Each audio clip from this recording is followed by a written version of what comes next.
नमस्कार दोस्तों and welcome back to my channel जहां आपको मिलता है सिर्फ और सिर्फ एंटरटेनमेंट। और आज मैं लाया हूँ वुल्वरिन का 5th इशू।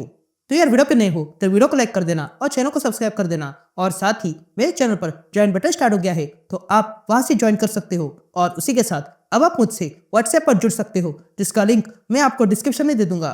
तो यार पिछले इशू में आपने देखा कि वुल्वरिन जंगल में रह रहा था, लेकिन फिर उस पर डिपार्टमेंट एच ने हमला किया, इसलिए उसे बचते हुए वुल्वरिन का सामना वेंडिगो से हुआ। लेकिन फिर वुल्वरिन को पता चला कि ये वेंडिगो एक छोटा बच्चा है और इसलिए वुल्वरिन ने उसे अपने अंडर लिया और उसे ट्रेन करने लगा। लेकिन फिर वुल्वरिन का पुराना शत्रु एक अजीब से मेटल के संपर्क में आ गया, एक ऐसा मेटल जो एडमेंटियम के ऊपर अपनी परत बना रहा है। और फिर साइबर ने लेडी डेस्ट्राइक को अपनी तरह बना दिया और लेडी डेस्ट्राइक ने कंस्ट्रक्टर को अपनी तरह बना दिया। और अब वे लोग वुल्वरिन को भी अपनी जैसा बनाना चाहते हैं। तो अब आगे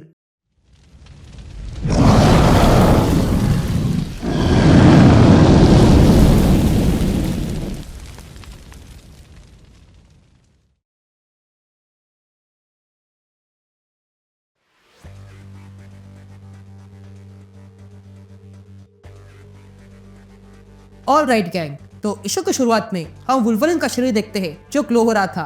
और तब हमें वुल्वरिन की आवाज सुनाई देती है। शो कहता है, मैं ऐसी जगह पर हूँ जो मेरे शरीर से परे है और यहाँ मुझे एक आवाज बार बार सुनाई दे रही है, पर मेरे अब भी कुछ पार्ट से जो ये कह रहे हैं कि ये जगह असली नहीं है। ये कहते हम देखते हैं कि वुल्वरिन वही रास्ते पर पड़ा हुआ था। और तब वुल्वरिन को होश आता है और वो देखता है कि उसके सामने कंस्ट्रक्टर और लेडी डेस्ट्राइक खड़े थे जो अब उसी अननोन मेटल से पजेस हुए थे। तभी वे दोनों मिलकर वही मेटल को वुल्वरिन पर फेंकते हैं ताकि वुल्वरिन भी उससे इन्फेक्ट हो जाए, जिसके कारण वुल्वरिन को कुछ होने लगता है। और तब हमें वुल्वरिन की आवाज सुनाई देती है जो कहता है, आज तक कई सारे लोग आए जिन्होंने मेरे दिमाग पे घुसने का प्रयास किया, पर ये कुछ अलग है। डेस्ट्राइक और कंस्ट्रक्टर पे किसने कब्जा किया है? मैं उसकी आवाज सुन पा रहा हूँ। वो अब भी मेरे दिमाग में बोल रहा है। ये आवाज बहुत ही बड़ी है जो प्यूरिफिकेशन का दावा कर रही है, पर यह आवाज मुझसे बात नहीं कर रही बल्कि उस मेटल से कर रही है जो मेरे हड्डी से जुड़ा हुआ है। मैं अब अपनी आंखें नहीं हिला पा रहा हूँ और न ही पैर, लेकिन ऐसे समय पर हमेशा कोई ना कोई आ ही जाता है। ये कहते हम देखते हैं कि अचानक से वहाँ पर वेंडिगो आ गया था और वो वहाँ के लेडी डेस्ट्राइक और कंस्ट्रक्टर पे हमला कर देता है।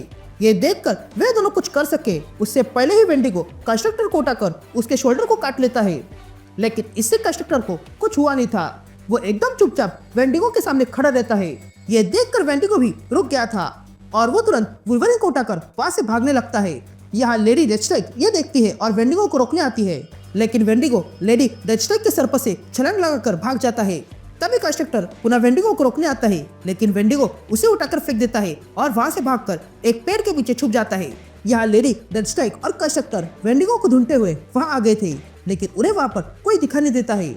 यहाँ वुल्वरिन को धीरे धीरे होश आने लगा था और तब वो देखता है कि वेंडिगो उसे उठाकर कहीं भाग रहा है, लेकिन अब भी वो हिलने की हालत में नहीं था।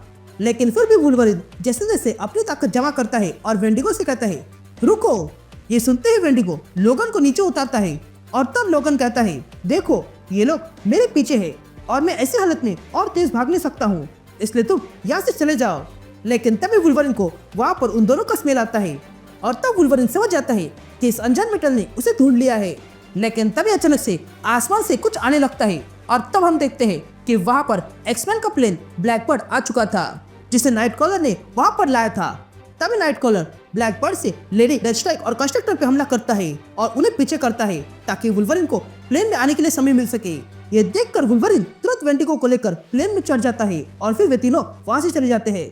अब कुछ देर बाद हम ब्लैकबर्ड के अंदर नाइटक्रॉलर को देखते हैं जो वुल्वरिन से पूछता है, क्या उस चीज ने तुम पर हमला किया और तुमने उसे अपने अंदर पाया? जिस पर वुल्वरिन कहता है, हाँ मैं जानता हूँ ये अजीब है पर यही सच है। जिस पर नाइटक्रॉलर लोगन से पूछता है कि क्या ये टेलीपैथिक एसेट है? जिस पर लोगन कहता है, नहीं ये कोई साइकिक नहीं था बल्कि ये तो प्राइमल था। और तो और लेडी डेस्ट्राइक भी अपने होश में नहीं थी और इन दोनों को जोड़ने वाली एक ही चीज है और वो है एडमेंटियम। लेकिन तभी अचानक से वेंडिगो नाइटक्रॉलर पे हमला कर देता है। ये देखकर वुल्वरिन उसे रोकता है और कहता है, लियोनार्ड रुक जाओ, याद करो मैंने तुम्हें क्या सिखाया था। यह कहते हैं लोगन वेंडिगो को शांत करने लगता है। तभी नाइटक्रॉलर लोगन से पूछता है, क्या ये तुम्हारा पालतू है? जिस पर लोगन नाइटक्रॉलर से कहता है, नहीं ये कोई पालतू नहीं है, वो बच्चा है और उसका नाम लियोनार्ड है। मैं उसकी मदद कर रहा हूँ। मैंने इसे अपने ऊपर कंट्रोल करने सिखाया था। जिस पर नाइट कॉलर कहता है हाँ वो मैंने देखा।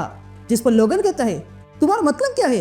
जिस पर नाइट कॉलर कहता है कि तुम्हारे इस दोस्त ने अभी मुझ पर हमला किया, क्या ये तुम्हें प्रोटेक्ट कर रहा है। लेकिन तभी ब्लैकबर्ड में अलार्म बज जाता है। ये सुनते ही लोगन और नाइट कॉलर देखते हैं कि ब्लैकबर्ड ने कंस्ट्रक्टर और लेडी रेस्ट्राइक कहाँ पे है ये ढूंढ लिया है। ये देखकर लोगन तैयार हो जाता है। अब 10 मिनट बाद हम देखते हैं कि एक जगह पर भयंकर आग लगी हुई थी।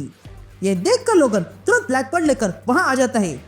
तभी वुल्वरिन और नाइट कॉलर वहां पे उतर जाते हैं और देखते हैं कि वहां पर तबाही मची थी। ये देखकर वुल्वरिन नाइट कॉलर से कहता है ब्रॉडकास्ट पे बता रहे थे कि यहाँ हमला हुआ है, इसका मतलब है कि हमलावर यही है। ये सुनते ही नाइट कॉलर टेलीपोर्ट होकर ढूंढने लगता है। यहाँ वुल्वरिन देखता है कि वहाँ के लोग डर के मारे भाग रहे थे। ये देखकर वुल्वरिन वो आदमी कहाँ से भाग कर आ रहा है वही चला जाता है और देखता है कि अंदर साइबर वुल्वरिन की राह देख रहा था। तभी वुल्वरिन साइबर को देखता है और समझ जाता है कि ये भी उसी अनजान मेटल से इन्फेक्ट हो गया है। ये देखकर वुल्वरिन तुरंत साइबर पे हमला करता है, लेकिन अचानक से रुक जाता है और साइबर के पीछे जो दीवार थी उसे देखता है जिस पर लिखा था कि अब और कोई एडमेंटियम नहीं। ये पढ़कर वुल्वरिन हैरान रह जाता है और तब समझ जाता है कि जो कोई भी है वो एडमेंटियम से जुड़े लोगों पर हमला कर रहा है। ये जानते ही लोगन तुरंत साइबर पे हमला करता है, लेकिन साइबर अपना एक हाथ ऊपर करता है और कहता है तुम इस नकली मेटल के लिए लड़ाई कर रहे हो तो क्या तुमने एडमेंटियम की बात नहीं सुनी। यह सुनते ही लोगन कमजोर होकर नीचे गिर जाता है और तब लोगन के सामने अंधेरा छा जाता है। तभी लोगन देखता है कि अचानक से वो कहीं और आ गया था। तभी हमें लोगन की आवाज सुनाई देती है जो कहता है मैं पुनः एक बार वही आ गया हूँ। अभी भी मैं फील नहीं कर पा रहा हूँ, लेकिन इस बार मैं इसके लिए तैयार हूँ। यह कहते ही लोगन उस चीज पर हमला कर देता है और ऐसे करके वो तुरंत होश में आता है और देखता है कि साइबर उसके सामने खड़ा था। लेकिन तभी वहाँ नाइट कॉलर आता है और लोगन से कहता है लोगन यहाँ के लोग सुरक्षित है। लेकिन देखता है कि लोगन के सर में दर्द होने लगा था। ये देखकर नाइट कॉलर हैरान रह जाता है।